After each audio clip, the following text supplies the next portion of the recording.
Now, after the announcement made by activist Irom Sharmila to contest elections and break her 16-year-old fast in protest against the AFSPA, close aides and supporters of the Iron Lady find themselves in a rather unknown and divided zone where their beliefs lie on rather fragile grounds. India Today visited the famous Malom village in Imphal, where 10 civilians were gunned down by the armed forces in 2000. Let's take a look at this exclusive ground report.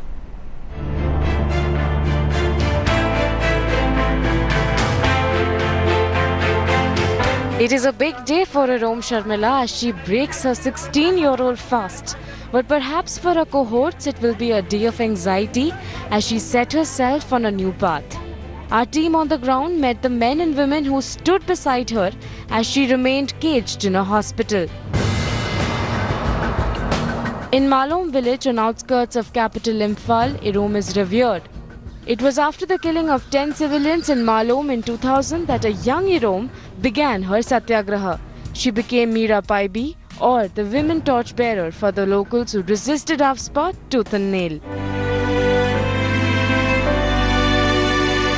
70-year-old Samarendra Singh's son was allegedly shot dead by the armed forces. Seeking justice, Singh joined Irom. But since Manipur Iron Lady announced the mainstream route, he has begun to question her efforts. I think that is why her decision, present decision is, I am not saying the wrong, but that is her vision. I don't know, let us see later on. Anyway, morally I support. Many of her ardent supporters like Ongbi Chandrajini raises a pertinent question. If Irom joins politics and becomes a part of the system, how will she fight the state? Miyam na mangonda support si pidabana oiramgadra.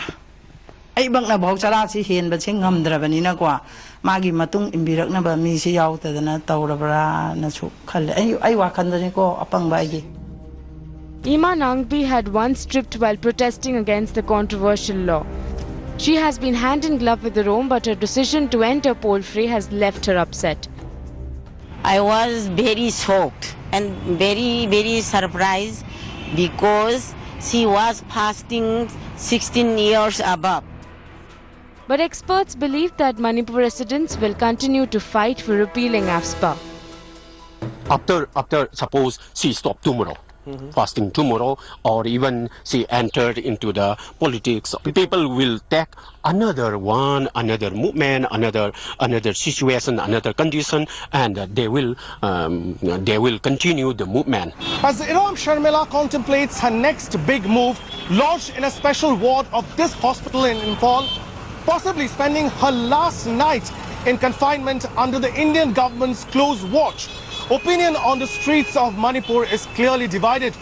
While a section of people feel that it's a personal choice as to how she wants to carry forward this entire movement, others feel that she had moved too far ahead and she is some sort of a torchbearer for this movement against AFSPA to make any retreat at this point in time.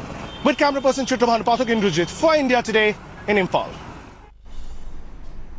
It was for over 16 years that the Iron Lady Irom Sharmila took the draconian stand to fast unto death in protest against the AFSPA. However, the recent announcement by the activist from the northeast to contest elections and break her fast will change the face of politics, no doubt, in the next Manipur elections. Let's take a look at a detailed report now.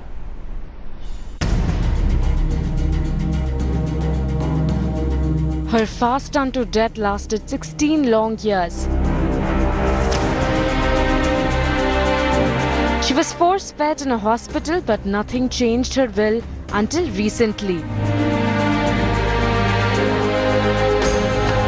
Known as the Iron Lady of the Northeast, Irom Sharmila fought a bitter and lonely battle to repeal the Armed Forces Special Powers Act.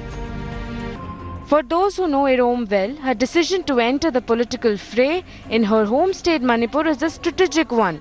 But for the outsiders, her move to be part of the mainstream and contest assembly polls next year is quite surprising. Although AFSPA was implemented and militancy hit Manipur way back in 1958, Irom's fight to repeal the controversial law began in 2000. In that year, AFSPA faced stiff resistance from the locals and at least 10 people were shot dead by the armed forces. Irom believes special powers given to the armed forces violated all forms of human rights in the state. It was after the killings that a young Irom boycotted food. After living under house arrest as a prisoner in an Imphal hospital for years, the Iron Lady's new path to fight has just begun. Whether Irom succeeds on this path will be clear next year when her state heads for polls. Bureau Report, India Today.